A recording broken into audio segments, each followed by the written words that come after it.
Welcome to the Rebel's Den. My name is Petra Monaco, and with me today is Jennifer, who I've been connecting with for 4 or 5 years now, I think. Oh, yeah, at least. One of the things I absolutely love, and it just fits it perfectly, is her Superheroine Society. Yes, the Superheroine Society. I know that's, definitely something that we can all relate to, because who doesn't want to be a superheroine in some capacity or another, right? Yeah, absolutely. But Yeah. when I think of that, and because you're a writer. Yes. Like, that's your jam. Yes, it surely is. Among other things. I know you're knee deep in a novel. Oh, but I am. Yeah. And that's an experience, let me tell you. But the cool part about it is that I can actually say now with confidence that I definitely am knee deep in a novel, because it's so funny how we always end up where we're supposed to be on the path. It just might not necessarily show up, not only in the way that you expect, number one, but also in the timing that you expect. I've been talking about writing a story since like the late 70s, which kind of puts a date on me, but I don't care. It's been a long time. That's the point. And yeah, I'm proud to say that I am actually in the process now, knee deep, hip deep, eyeball deep, and I love it. It's incredible. That's awesome. I know. I have one in the works too, so it's woo. I've actually committed to writing on it 2 hours a week during my co-working session. So yes. Oh, that's awesome. So here we are. So one of the things that when I think of the Superheroine Society, sorry, pardon, German. Oh yes, absolutely. Hey, you got it. I always say the words the way they're supposed to be said in English. So pardon. I know in my path and in my journey, I needed to be my own hero. Yes. More than on one occasion. I don't know. I grew up in foster care. I'm an immigrant. And I'm a special needs mom. So there's so many moments where I needed to be the hero. Yes. For me. Absolutely. Not anybody else. Yes. Yes. You always see those posters and those, stickers, bumper stickers, whatever, memes going around that say that she was needed a hero, so she became one. And I really do believe that this is why story is so powerful, because it doesn't even need to necessarily be women. These characters are really a reflection of who we are, who we're drawn to in stories, in films. There's a reason why. There's something that resonates with them about, within us, about them, who they are, what they stand for. You might be the kind of person that was the smart girl in class and who was afraid to raise her hand every time she knew the answer. And you might just look at Hermione Granger and think, gosh, I wanted to be just like her when I was young. Or you might be this person just who carries the secret identity around with them, and you know that you have these magical powers and you don't really know how to step into them. And for that, I always think, regardless of what, track the story is taking right now, I think of Daenerys Targaryen on Game of Thrones. She was the blood of the dragon, but for so long she was under the control of her brother. She was abused, all kinds of stuff going on, until she realized, hey, I can walk through fire and not get burned, literally. Yeah. And so, just those moments where you see these people in stories and you think to myself, oh, that's me. But you mightn't even say that to yourself yet. You might be thinking, okay, I like her, but I don't know why. The list goes on and on. But that is one of the biggest motivations I had for starting the Superheroine Society, because not only am I like a total fandom geek myself, and I have been since a very young age. I mean, I just wish there were pictures available, but I swear to you, I used to run around with my long hair in Princess Leia buns back in the day. My mom made me a Princess Leia dress with a silver rickrack sash that I wore all the time out of a bed sheet. And, that was just like, and there was a reason why I was responding to these figures, these archetypes. And, it's more than just an exciting story. I mean, I think the Avengers Endgame's already made like $2 billion or something crazy like that. If that doesn't tell you that people relate to these powerful archetypes, I mean, obviously they got the numbers to prove it. Truly. Well, and you and I, before we jumped on this conversation, talked about how I shifted from self-help books, right? Like, because when we start on the self journey of feeling whole, becoming who we are, whatever, you dive into the self-help books and you just from the fiction. The biggest thing I've taken out from shifting, going to fiction books and strictly only reading that, I've learned so much more about myself, about who I am, about my identity in those stories, as you mentioned. Mm-hmm.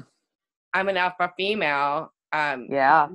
I lean more towards the masculine. I don't always do well with the feminine, and just being able to embrace that through those stories where it's like, oh, this is okay. Like I can Yes. see that, and it's okay.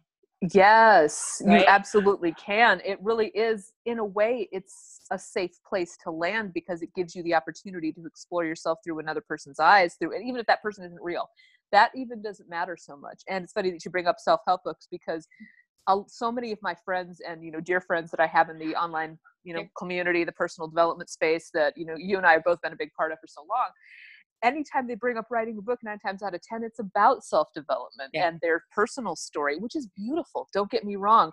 But anytime, I was, kind of getting together with some book mentors and people, this and that, and they're like, okay, what do you want to write about? And I'm like, woo-woo superheroes. And finally I found a good friend who has been mentoring me through this process, and she's a romance novelist, so she totally gets the whole fiction thing. And shout out to Christine Bortner, by the way. Yay, Christine Sperling. Check her out on Amazon. She's amazing. But historical romance, if that's your jam, she's your girl. Anyway, so that was just such a cool, eye-opening thing to me. And I've just, from there, started meeting other authors and people that write the same kind of stuff that I do. And it was just kind of liberating because as much as I love self-help, I mean, I'm a big fan of all of those big authors, all the Hay House authors, Eckhart Tolle, Neil Donald Walsh. I read that stuff quite a bit, but there's something a little more, for me personally, even more liberating to go through a character. And I don't know if it's the fact that I've always considered myself a creator, always, knew that's who I was or not. But, I think it takes a certain kind of person to, do more than just relate to the stories, but really decide that they want to create them stories of their own. There's so many things that I discovered where I was like, well, I want to do that in real life. Yes. Like, oh my gosh. I want to do that in real life. And literally, as I shared with you, this is how the Rebel Stand came together, is because of books. Through reading them and finding that connection for me. In the books I read are highly sexual because that is a huge part of who I am. Even though I lean towards masculine, like sexuality is such a big part of who I am. For me is a form of expression too, right? Like that's a thing. Sacral chakra, creativity, that really does matter. Absolutely. Yeah. And just being able to like, oh, I like that. Oh, it's okay to accept that part of me, and if people don't like it, screw them. Like, right. Speaking of rebels, right? So it's appropriately named, apparently. Truly. Yeah. So we know you're a writer, but you do so much more than that because you also help people. What specifically do you do for them? Well, it's been a long journey with the business side of things for me too, and I know you can totally relate to this because I think we started hanging out in the same places online about the same time. I've done everything in working with people from helping them figure out what their dreams are to energy healing through the Akashic Records, through to ghostwriting and blogging. That? I know, it was brilliant, right? And it was so interesting because, getting back to what we were saying before about self-help and spirituality, that kind of energy healing is very taxing, not only on the recipient, but on the provider. And so while it was really an expansive experience for me, it was just like, I was to the point where I didn't know if I could continue it up, just energetically speaking. And I thought, okay, there's got to be a way for me to help get this really beautiful spiritual messages out there to people through something that would be a little less taxing on me. And if I'm being taxed and I'm out of energy, I can't very well help anybody else. So that is kind of how it evolved to the stories that I'm writing, because the stories have very much a medical physical basis, but they're set in a real world situation. So it's about applying these principles of energy healing, of spirituality in real life situations. And so we can talk more about that later. But as far as what I actually do for people, kind of got a little segue there. But blogging and ghostwriting too was actually the other side of that equation, of terms of by actually getting together and getting into writing a book for real this time.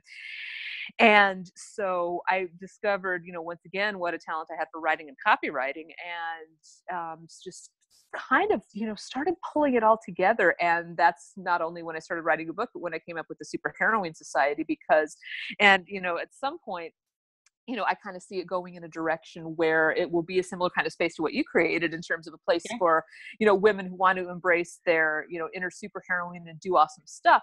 But that's the thing, though, when you're talking about starting up a business and getting something out there that's not only, brings in everything about you, but is also tangible and a specific thing. And you can say, hey, I do this. That can be a challenge, can it? Oh my gosh. I mean, it's like, what do you do again? I'm like, I like do cool stuff. You should buy it, that sort of thing. Yeah, it's so funny because when I first started, I said I'm a life coach, and I still use that term, but I use it very loosely, right? Because it's not. I do a little bit more than that, truly, because I also do business work, and I'm a writer, and so I help with writing, like things. I do all the things. And so I was sitting in this coffee shop one day, and they're like doing my blogging, because once you're an entrepreneur, you sit at coffee shops. Oh my God, yes. And so this guy was like, so what do you do? And I'm like, I'm a life coach. And he's like, you coach people in life. And it was such damn straight, but yeah. Sorry. But the confusion on his face was just like, yes. Oh my God. I might need to figure out how to identify that a little bit more than just I'm a life coach. Because if you're not an entrepreneur and you're not in the business world, you hear the word coach, you think about the sports, you think about the you don't think about getting the support in anywhere. Yes. And that's just the biggest thing of all is that the things that, my favorite life coaches out there actually are out there doing for people is such important work. And just the very idea that there's, still it's kind of an elusive term. People still don't quite get it, although that is changing slowly but surely. Yeah. And in fact, I remember the first time I heard the term life coach was actually on an episode of Gilmore Girls, of all things, if you've ever seen that show. So Paris, Rory's know-it-all friend Paris, she decided she was going to hire a life coach to help her figure out her life. And of course, they kind of made a bit of a mockery of it because they do that all the time on that show. Yeah. But it was just like, and I thought to myself, even back then, it's like, that's actually a really cool thing because people really need help with life. They just do, but how do you explain that in a tangible way that people can be like, oh, that's what you do? And, it may just be something that this is what people need the most, and it's the most difficult to articulate, Yeah, that whole business journey is definitely something else. And again, because you and I've been in this space, and you've watched me, I've watched you, like we've been connected. Yeah. Seeing each other's transition and change. Yes. Oh my. And all that stuff. And that's the thing about business. And that's what I like to share with my community usually is it's going into business for yourself. For me, I think it's the best thing you can do for yourself. Oh my goodness. It's such a personal growth journey when you're deciding to become an entrepreneur, whatever it looks like. And that's probably the most healing work you will ever do. Oh my. Yeah, you talk about really having to get out there and own it, step into your power, all of those buzz phrases that we hear that, people in our space are probably kind of tired of hearing them by now, but that doesn't mean they're still not true. And I think it was, I want to say Allie Brown that said years ago that entrepreneurship is the greatest self-development tool there is. And I'm like, girl, oh my God, you just never realize what you really have to step into. And then you add on top of it, oh, by the way, you're responsible for your livelihood through all this. I'm like, oh, crap. Yeah, because you're not clocking in to get a paycheck. Like you are literally responsible for everything from that. And I don't know if this is true for you, but for me, I work part-time at another job to help with some of the things, right? Sure, yeah. That's the thing about entrepreneur. Yes, being a full-time entrepreneur is the ultimate goal, truly. Yeah. But you still have to survive, because the bills are paying themselves. Yeah, it really is about multiple streams of income. And that's another thing they don't tell you guys. So if you're out there considering starting your own business, by all means do it. If you're really being called to it, just keep in mind that, it's all about creating streams of income. I just want to throw that out there, a little off topic, but streams of income, guys, because this is really part of on topic though, because I feature the artists and the creatives who want to do what you and I do, what musicians do. They want to do that. So hi everybody. Yes, please. And listen up, guys. This is probably the biggest thing I've learned over the years is that, you just have to, and just make sure that it might stretch a little thin from time to time, but the key is to just stay with it and start exploring things. And the ultimate goal is to create several ways that you can receive money, and some of them can be passive too. So that it's another buzz phrase, passive income, but it's cool. If that's for you, if that's an MLM, that's great. If it's a part-time job, that's great. If it's extra, like in my case, copywriting and ghostwriting gigs, and among other things, then I mean, but and for me, I'm a virtual assistant. I don't market that in any kind of way. Yeah. Oh my goodness. That's funny, because that's actually one of the things I do as well. What a coincidence. And then I actually do help people manage their social media. That's a very new thing for me, but it's also an additional side gig.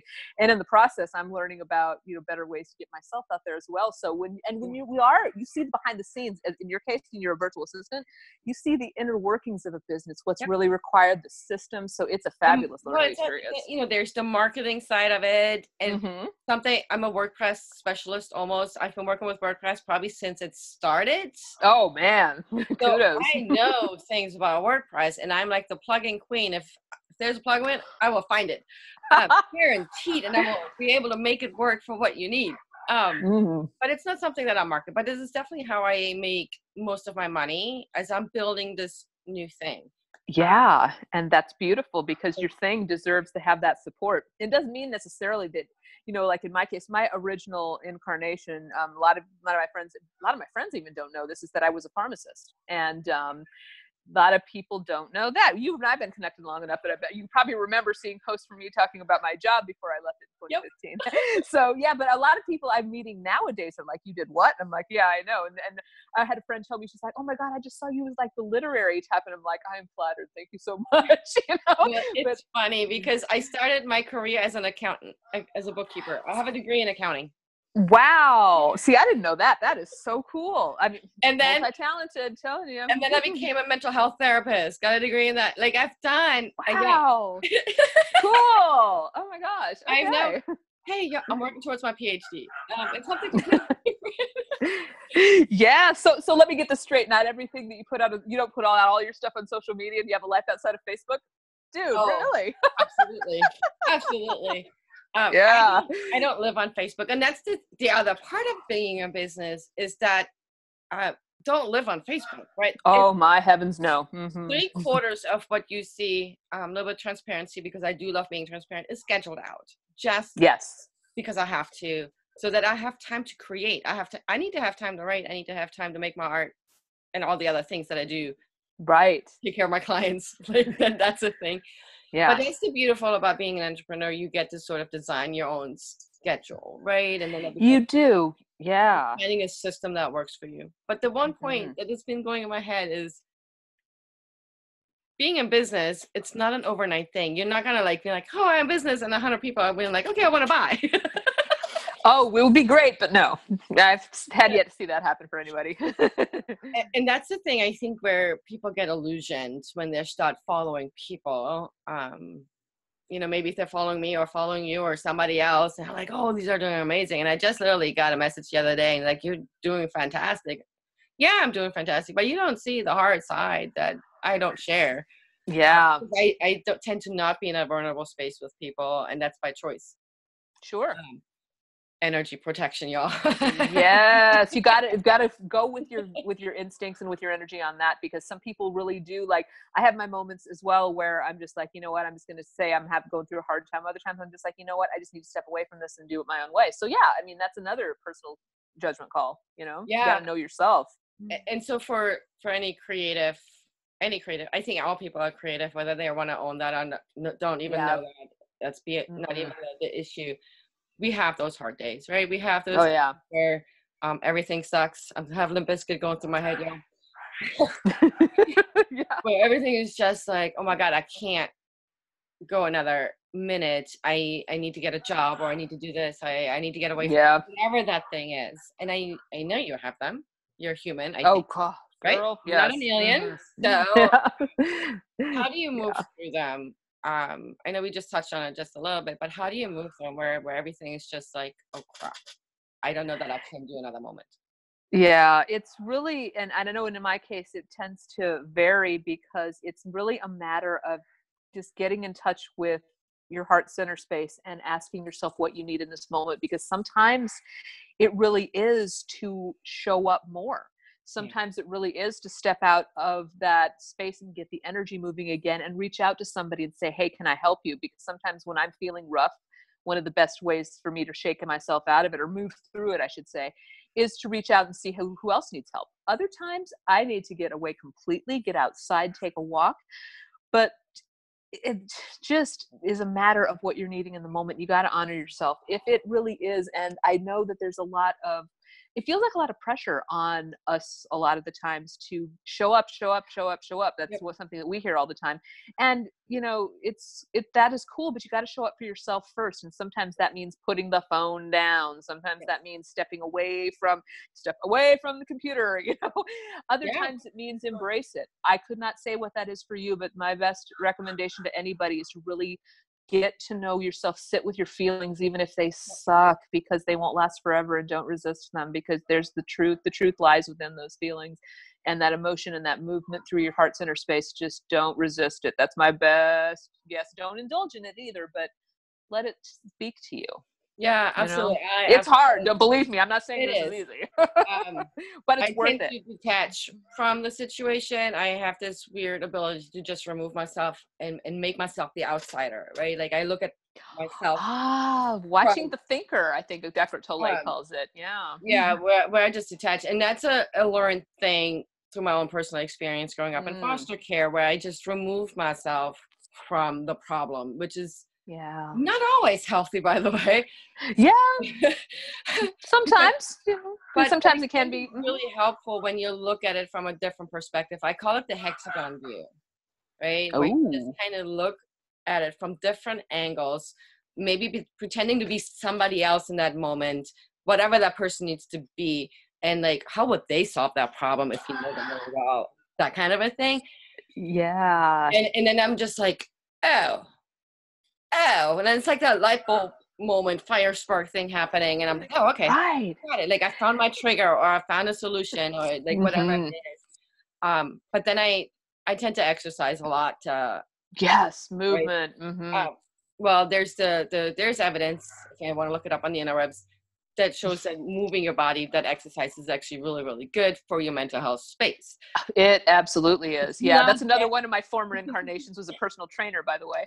So So, and that really is true, because sometimes it takes some sort of a physical movement to start getting the energy moving through your body. And you just kind of circling back to the hexagon view that you were talking about. This is a kind of a cool moment where you can bring in your characters too, right? And somebody that I connected with recently in a Facebook group that I absolutely love has a podcast called What Would Jane Do? And it's about Jane Austen and how she would respond in any given situation, because, I truly believe that she was one of the most brilliant women who ever lived. And just the way that she looks at society, looks at the world, and can just really get to the heart of a situation very quickly and with all kinds of sharp wit about her. And I'm just thinking, who couldn't use a little bit of that perspective? Then you could say, okay, what would so-and-so do? If you want to bring in your characters to it, that's another safe space that they can provide if you're not quite ready to sit with your feelings yet. And that's cool too.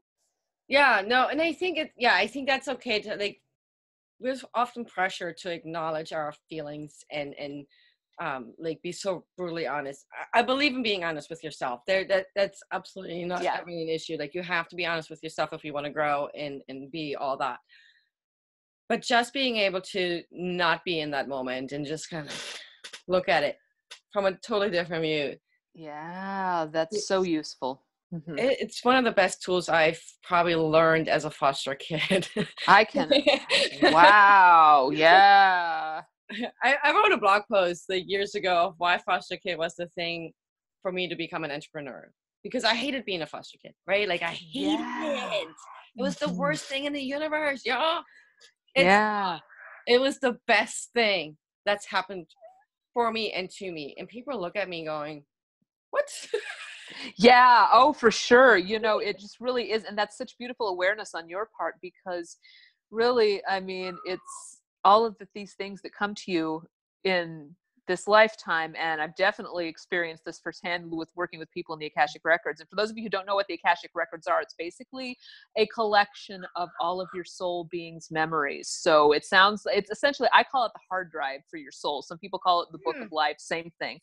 But basically, it's a collection of all of your experiences. And regardless of, where you stand in spirituality or God, the universe, whatever, this is my experience, and I'm just relaying it to you guys here, that your body, you store these memories from all kinds of places in your body, in your soul being, and they're there all for a reason. They're not there necessarily to torment you, although it might feel like that. I mean, and there's so much you can learn from every situation. And just what you're saying, that just totally resonates with me, because something that seemed on the outside like it just could be the worst thing ever could have led you to your most amazing and brilliant discovery, to break through to who you are. I mean, it's just great stuff. It really is. At the end of the day, once you heal from the emotional pain body that surrounds that, or, as you don't have to heal perfectly, just take steps and be aware and all that stuff, because, healing perfectly, I don't think is an option. Not in a human body anyway. Yeah, So too much to ask. It took 35 years to get to that point. So that's the other part. It's gonna take time. I fully believe when you are ready to know what you need to know, it will happen. Like that. Oh yes. I've never seen that fail. Right? Like when you are ready, like when you're in that space for that next thing to become aware of, there's this magic or whatever you want to call it that happens, and you're like, oh. Well, it's like it's always been there, but if you would have heard it one moment too soon or one moment too late, it wouldn't have mattered. Yeah, you might even have recognized it. You would have rejected it. You would have been like, yeah, right. You might not even have noticed, It's like, what's that? And that's the thing. Like, I became a special needs mom when I was in my late 20s, early 30s with my last one. And I was just starting on a personal development journey. I mean, I literally just kind of like, I need to heal some shit like that. Yeah, it's like heal some shit, but I didn't know what. Although plethora of things. And then I realized, like, again, my life before he came designed me to be the mom he needed me to be. Like, there was just that. I'm like, oh, I went through that so that I'm ready for this. Yeah. And people are like, well, how do you do it? Like, how could you? Like, I didn't. At some point, I believe in this. I'm not Christian. I'm not religious. I have my own spiritual being. I make fun of it because it's the Church of Petra. I love it. People look at me like what? But it's sort of my, like, related to the Akashic Records. I know we choose people in our world. I've chosen my parents. I don't doubt that one single bit. And they chose you too. They chose me, and I've chosen my children, and I've chosen him, and he chose me, and he's my life coach, y'all. Like, I say this to that is awesome. He is my life coach because he just, despite against whatever disability he has, he just shows up. Wow. He just shows up. Shows up as himself, huh? Which is what they all tell us to do, isn't it? No, and there's no judgment with him. There's no fear. He's autistic, so that's that one component of his disability, right? So there's that emotional disconnect and the social disconnect. But the most brilliant thing I recognize is he gets angry. You don't see it. I wear my feelings on my face, y'all. Yeah. You know when I'm angry. But you can't really tell with him. And so one morning he got really mad. He's like, I'm so angry I could throw something, but I'm going to do it anyway. And I'm like, expressing your feelings with words. What do you know? Yeah. And just also very tactfully picked ones apparently too, just like, here's the situation. Here's what I'm going to do. Like, but acknowledging how he felt. And then I was like, oh, this is really one of the most beautiful ways to express your feelings. And then it wasn't directed at me. Right? Like it wasn't personal, even though I made him do something. But it was so not personal. And this is something that I've been working on because I'm literal. I'm such a literal person. Y'all, you don't even know. Oh, wow. You don't even know. that I sometimes have a hard time disconnecting from that. Oh, yeah. Yeah, that really does make a difference with you, because I'm kind of I'm pretty much the exact opposite, and then I need to have a T-shirt made that says this, but metaphor is my life. I mean, truly, it is, everything to me is metaphor. It's, irony, metaphor, all of that stuff, and I tend to seek it out in every situation that I'm in. But regardless of however you process things, it's just important to know how you do. That's why I'm a big fan of things like personality tests, things like, human design, spirituality. I'm all about it. The horoscopes, bring it all on, because I don't believe any one of those things can tell you all of what you are, but they're little clues along the way to kind of help, I've done them all. I've done them all. Yeah. Oh, me too. They're so much fun. and the thing is to look at them, acknowledge them. Like, I'm an introvert. Like, people are like, you're not an introvert. And I'm like, no, I am. Oh yeah, I have no idea. Yep. Same here. Yeah. But you're so extroverted when you're with people. I love people. I love hanging out with people. That's not ever the challenge for me. It's the after effects when I hang out with people. Right? Oh my goodness, yes. And it's the fact that when even just leaving the house. Right. Oh yeah, totally. Because with introverts too, and I'm an introvert as well, INFJ right here, and people think that introverts are by definition antisocial, but the truth is we don't like small talk as much. We like real deep conversations, and when they're done, we need to rest. So there you go. I like a party as well as the next gal, but I need a nap. I mean, and even when I was in college and used to, party quite a bit, because we had a bit of a wild time back when I was in college, and it was all good times. But after, how people always said, oh, I can't party the way I used to when I was in my 20s. I'm like, dude, I was exhausted after a party even then. So I never went through that time. I was always tired. Right. Come to find out years later, oh, you were just an introvert. That's all it was all along. Yeah, which brings us back to the very initial beginning, to embracing who you are. Oh my heavens, yes. Right? Mm-hmm. Because you take all those personality tests, and I know that's what your writing contributes to in the Superheroine Society. Embracing that you're an introvert or extrovert, or that you, like, I'm very literal. I've been working very hard on taking things very literal, and it's a process. But I'm also accepting that I'm more masculine than feminine, and like, I don't wear makeup. This is literally how I show up every day. Like, no makeup, my hair is crazy. What you see is what you get, and I'm turning 45 this year, and it's been a journey to get where this is it, y'all. That's what you get. But I knew I accepted that about me. I embraced that about me. And that's, you don't like it? I'm sorry. I won't apologize for that. Yeah, move along. I'm not the one for you. That's such a powerful place to be. And it does take time to get there for most of us, and that's okay.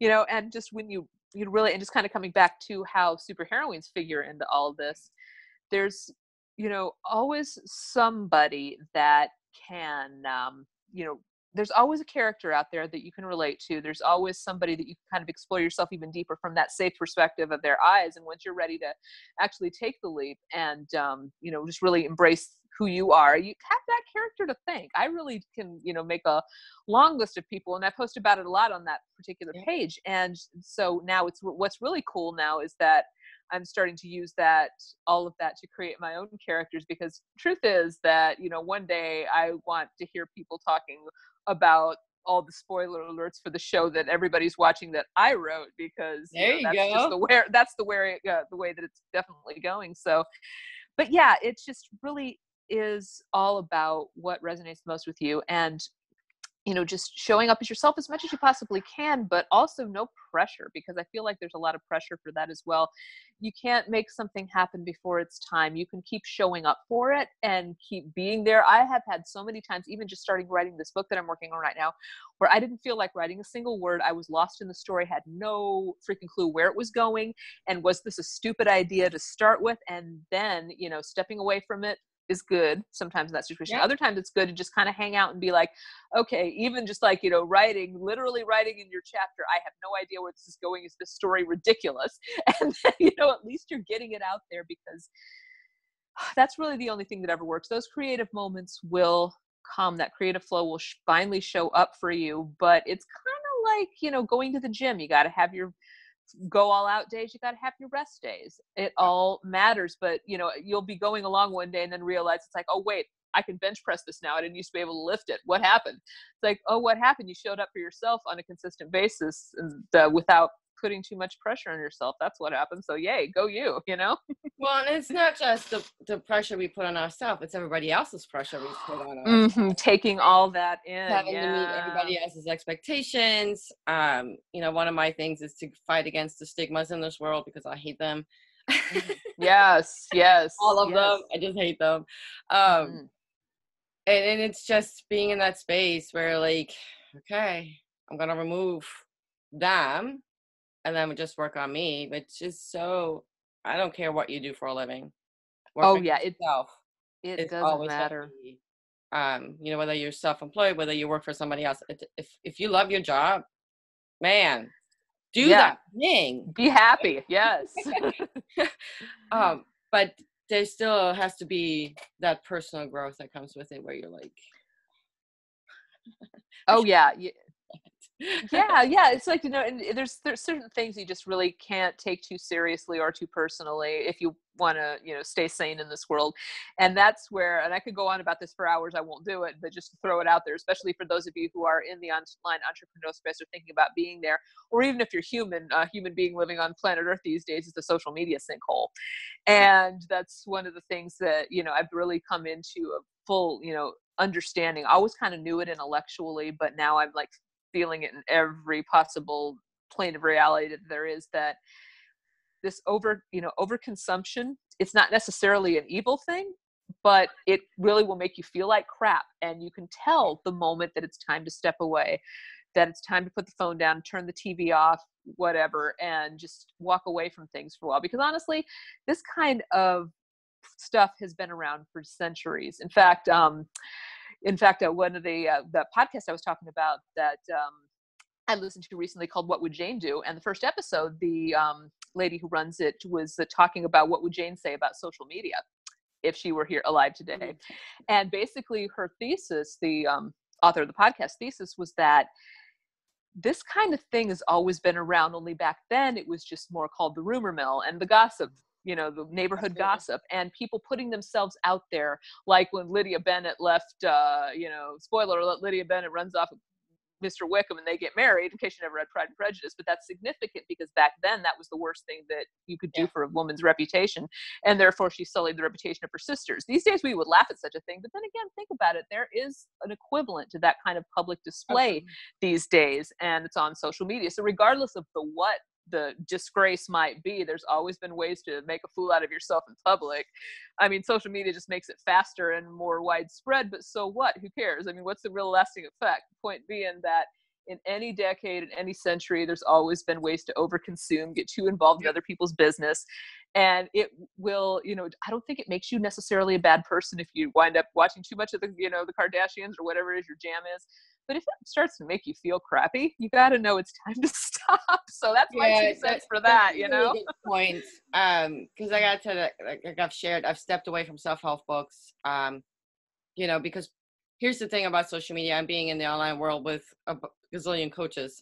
Oh, yes. Oh, wow. Like you have a block, you have a block, you have a block. So you're forever searching for this block and you can't figure it out. So you're not doing the work because you're forever searching for the solution and the answer instead of stepping it away and just kind of letting it marinate. And I say I've written my own self-help books to help people, which seems sort of oxymoronic in a way. But you have to step away. And so I've made a conscious decision last year to not read or listen to another self-help book until I really felt the need I needed to.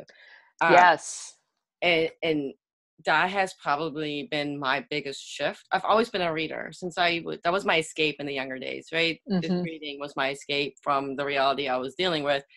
And so I've been a reader. And then I went to college and then I quit reading because 8 years of college will literally tire you out all the time. So I stopped and then I did the personal development thing. And then last year I'm like, I'm so tired of reading this shit. I'm literally reading the same thing over and over by a different author. I was like, That's what it comes down to, doesn't it? You know, because I remember the other day I was answering a friend of mine put out a post saying she was looking for some new spirituality and self-help books, and basically, you know, she got a lot of great suggestions, but I popped in and said, really, honestly, at this point in my life, the only one that I would say that I really even look at anymore is The Four Agreements, and that he sums up everything in a super short, to the point little book that applies to just about every situation in life. And I'm like, well, you really don't need much more than the Four Agreements. I mean, so keep it simple, you know, start there. And if you want, you know, if it's your time to discover the same message in different voices, go for it. If it's not, like you said, I mean, sometimes you've done all of the planting you can, you got to let things grow, you know? And that's where the implementation comes in, right? Like you got to do the work. You have, whether you're consuming content on social media, through a book, through TV, whatever, I don't even care. You have got to do the work. Yes. If you want to build a business, you have to figure out what that is, and you have to do the work to make that happen. If you want to just start making art because you like making art, then you have to figure out how to make, if you want to write a book, just because you want to write a book. That's how literally the first book I wrote is just because I wanted to. There was no other reason behind that. I just wanted to write a book. There wasn't it wasn't about the money. It wasn't, and it was the most healing thing I've done for me, because I wrote about my foster care upbringing. So it was like a healing thing, right? But you gotta show up. You gotta do the work. You do. You absolutely do. You gotta be that hero. You do. Well, you know, and it always, you know, so frequently comes back to one of the most, you know, quoted and revered philosophically based movies of all time, The Matrix, where Morpheus says to Neo, there's a difference between knowing the path and walking it. And I'm like, yeah, knowing is beautiful, but you know, got to take that next step as well. Yeah. You know? One of my big things is it's always said, one day will never come. Like that is literally, yes. Right. Like you say, one day I will. No, you won't. And that's when my son was born and we were giving this life-threatening, life-changing diagnosis. I was like, oh, this is my one day. Yes. One day just disappear. Like it was no longer something I was willing to say for me. And that's what I kind of teach people, right? Like coach people, one day will never, ever, ever come. Someday, never, ever. It's never going to be. Nope. You have to give yourself, like I'm a huge believer in giving yourself deadlines. And it seems like the weirdest thing when you're self-employed or trying to give yourself a deadline. By this day, I will blah, blah, blah. Yes. Either that or you'll decide you don't want to, which is totally fine too. I mean, that's just it. That's a good point. Yeah. I mean, just because it's okay if you have been saying for years, oh, I want to write a book. And then you decide, you know what? I just kind of like saying it better than actually doing it. Fair enough. Own that, you know? Yeah. One of the things I hate, and it's probably like we're women. And so we hear it all the time. Well, you're a woman, you change your mind all the time. Yes. And I'm like, no, I'm just making a new decision. I was like, no, I'm just making a new decision. I'm not changing my mind. I'm making a new decision. Making a new decision. I like that. Yeah, it's different. It really is the different, just a subtle difference, but it really is empowering in that sometimes you're on a course that you thought was what you wanted. Turns out that it wasn't quite right. You just need to either let it go or correct course or make a change, but it doesn't mean I've done so many different things here in the last little bit. And I know you have too. It's like, I'm not flaky. I'm not making, you know, just blowing things off. You know, you give things fair shakes. And even if you are flaky, that's your business. Go be flaky if that's who you are. I am not here to judge, but be true to yourself, you know, and if something isn't working, it's okay to stop. Oh God, I don't remember her name, but there's this TEDx talk on being a multi-potentialite. Okay. I don't think I know that one. And it's like the hummingbird that goes to the thing and then goes away, right? The hummingbird and the jackhammer? I don't know. Elizabeth Gilbert? But anyway, yeah. No. Well, she was part of that too. The TEDx is something we get passionate and excited and focused and obsessed with something, like building a website maybe. And then we get bored. And then we'll gravitate towards this other thing. Get obsessed, passionate, and then we get bored. And so we go to that's a multi-potentialite, by the way. We have all these crazy talents and we're trying to figure out how to make this work. Yeah. and that's cool. Yeah. Multi-potentialite, multi-talented. And it's like trying to figure out how to make those pieces work is maybe the hardest challenge. And that's where I'm making a new decision and then getting that clarity of like, this is what I do, listing all the things, and this is how I'm going to do it. when I had that, I'm like, oh, I can have my VA clients, I can run my coaching business, I can write my books, I can do my art, and people are like, huh? Yeah, well, and it's so funny too how, I think the most successful people in the world, actually, truth be told, would be doing all those things as well. It's kind of like, I just don't believe that anybody putting themselves out there for one thing is only doing that one thing. I mean, it's like I tell people, it's like looking at Disney and seeing all the different things that they're doing in the world, and then thinking to yourself, wait, I thought they were just mouse cartoons. Who says that? Yeah. Nobody. But it's the same thing with everybody. Everybody I know personally has a lot of things going on in their lives, have many talents that are serving them in ways that may be behind the scenes, maybe out in front, but again, coming back to just multiple ways that you can receive from the universe, multiple places you can receive money, where you can receive inspiration, and just don't limit yourself. Don't get yourself overwhelmed, because that doesn't work either. Believe me, I've tried that as well. But at the same time, you kind of know when it's time to close the loop on something, and when it's time to pursue it further, or it's just kind of time to let everything simmer. Yeah. All right. So we've chatted for a really long time. We have. Oh my gosh. Yeah, totally. But long story short, superheroines rock. There you go. Go be your own superheroine. People want to connect with you, maybe for ghostwriting, blog writing, or whatever social media service, whatever craziness you offer. Where can they do that? Yes. I am found. You can find me on Instagram at Jennifer_Rohner, at Jennifer_Rohner, Rohner. I'm also available on the Superheroine Society Facebook page, and I have a new website forthcoming, but it's not here yet.